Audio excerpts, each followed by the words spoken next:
उतारांवर पाणी वाहून जायचं। सीसीटी आणि डीसीसीटी मुळे पाणी थांबू लागलं, जमीन ओली राहू लागली।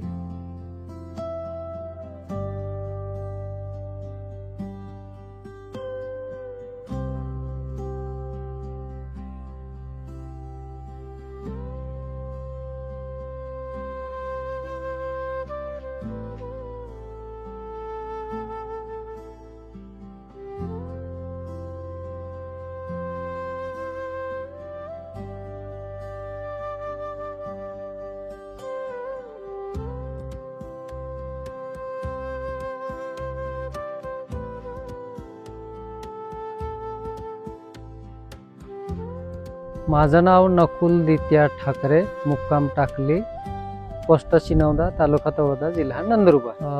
आमच्या वनपट्टी अशी जमीन असल्यामुळे या भागात जास्त पाऊस पडत होता, त्यामुळे उतारा असल्यामुळे ते पूर्ण पाणी वाहून जात होतं। मला जो वनपट्टा मिळाला ते पूर्ण उतार्याची जमीन होती आणि पूर्ण मातीचा जो कोण चांगला थर होता तो वाहून जात होता आणि त्यामुळे मला पाहिजे तसं उत्पन्न मिळत नव्हतं। सीसीटी केल्यानंतर आम्हाला आता जे पाणी जे वाहत होतं, जमिनीचा जो चांगला थर होता तो वाहत होता, तो आता जमिनीचा थर वाहत नाही आणि पाणी त्या जमिनीतच मुरतं आणि माझी खाली बोरवेल केलेली आहे, त्यामध्ये आता पाण्याची पातळी वाढलेली आहे। आता आंब्यांना जास्त पाणी देत होतं, आता पाणी म्हणजे सीसीटी केल्यानंतर आंब्यांना चांगला रस आहे आणि फायदा झाला आहे मला त्याचा।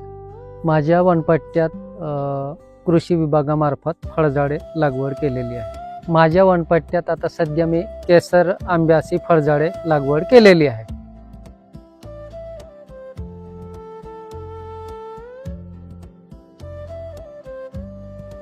माझं नाव भरतनाथ तुमाडे, उपकृषी अधिकारी तळोदा 2, कार्यालय तालुका कृषी अधिकारी कार्यालय तळोदा, जिल्हा नंदुरबार। गावाची निवड करीत असताना केंद्र शासनाच्या ज्या मार्गदर्शक सूचना होत्या त्यात नमूद केल्यानुसार क्रायटेरिया वापरून आपण गावांची निवड केलेली आहे। त्याच्यात क्लस्टर वाईज वरूनच आम्हाला सोपवण्यात आले होते, त्या पद्धतीने मार्गदर्शक सूचनेच्या अधीन राहून आम्ही गावांची निवड केलेली आहे। जिथं पाण्याचं मोठ्या प्रमाणात दुर्भिक्ष आहे किंवा कामं करण्यासाठी चांगल्या प्रकारचा स्कोप आहे, असे गावं प्राधान्याने व दुर्लक्षित ज्यांच्यापर्यंत अजूनपर्यंत जे नैसर्गिक संसाधनाची कामे पोचलेली नाही अशा गावांचा आपण प्राधान्याने याच्यात निवड केलेली आहे। प्रधानमंत्री कृषी सिंचन योजना ही योजनाच अशी आहे की ही लोकसहभागातून आपल्याला राबवावी लागते। त्याच्यात स्थानिक लोकांचा सहभाग हा अत्यंत महत्त्वाचा असतो आणि लोकसहभागाचा शिवाय कुठलीही योजना आपण म्हणतो त्याप्रमाणे सक्सेस होत नाही।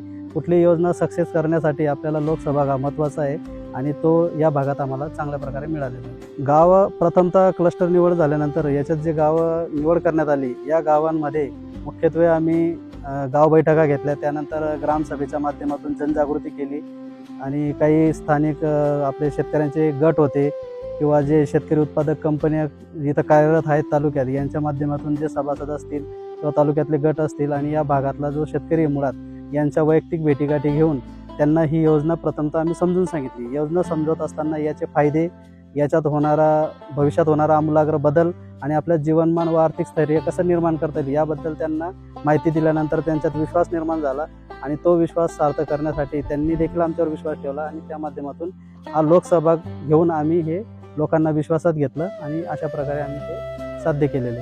आमचे प्रधानमंत्री कृषी सिंचन योजना 2.0 अंतर्गत आमचे जे लाभार्थी शेतकरी आहेत नकुल दित्या ठाकरे यांच्या शेतामध्ये आम्ही सीसीटीचं काम केलं आणि तसेच त्यांना महाराष्ट्र ग्रामीण रोजगार हमी योजना अंतर्गत फळबागेचा देखील लाभ दिलेला आहे। त्याच्यात त्यांनी आंबा, केशर या वाणाची लागवड केलेली आहे। सीसीटी करत असताना याच्यात यांचे जे क्षेत्र होतं, मिळालेला वनपट्टा आहे त्यांच्या नावावर, तर यामध्ये तीव्र उतार होता आणि या भागात जो ते राहतात या ठिकाणी खूप मोठ्या प्रमाणात पाऊस होतो आणि त्या पावसासोबत त्यांचं पाण्याचं शेतातून पाणी वाहत असताना जमिनीचा सुपीक थर वाहून जमिनीची धूप मोठ्या प्रमाणात होत होती आणि त्याच्यासाठी आम्ही जी शिवार फेऱ्या केल्या त्या शिवार फेऱ्यामध्ये नकुलदादांच्या शेताची पाहणी केली व त्यांना सीसीटीचं महत्त्व समजावून सांगितलं आणि त्यांना ते आवडलं देखील आणि त्या दृष्टीने आम्ही सीसीटीचं नियोजन केलं।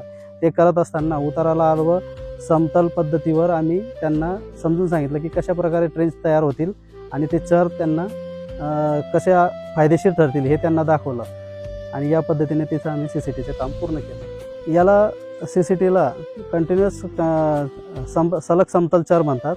याच्यात तांत्रिक निकषाप्रमाणे 2 CCTचं चरांमधलं अंतर आपण 6 मीटर ठेवलेलं आहे. त्यानंतर त्याची चराची जी खोली आहे ती 0.30 व रुंदी 0.45 अशा पद्धतीने तांत्रिक निकषानुसार त्यांची आपण समतल पद्धतीने आखणी करूनच ते मजुरांमार्फत CCTचं काम पूर्ण केलेलं आहे. उतारावरून मोठ्या प्रमाणात जे पाणी वाहत होतं ते याच्यामुळे अडवलं गेलं आहे आणि त्या अडवल्या गेल्यामुळे त्यानंतर पाण्यासोबत वाहून येणारी माती देखील त्याच्यात अडवल्या गेल्यामुळे ते कालांतराने सपाट होतं.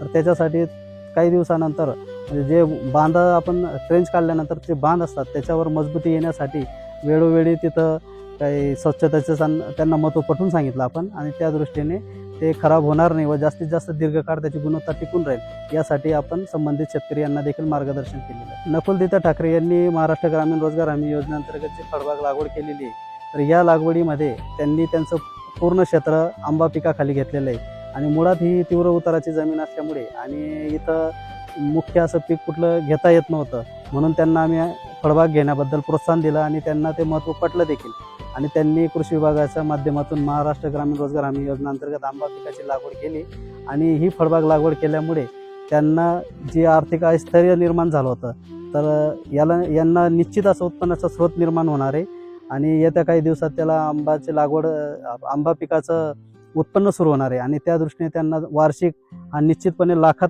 त्यांचं उत्पन्न वाढणार आहे आणि त्यांना आर्थिक समाधान देखील आणि आर्थिक स्थैर्य लाभणार आहे जेणेकरून त्यांचं आर्थिक जीवनमान उंचवणार आहे. या दृष्टीने त्यांनी फळबाग लागवड आपण त्यांना देण्यात आली.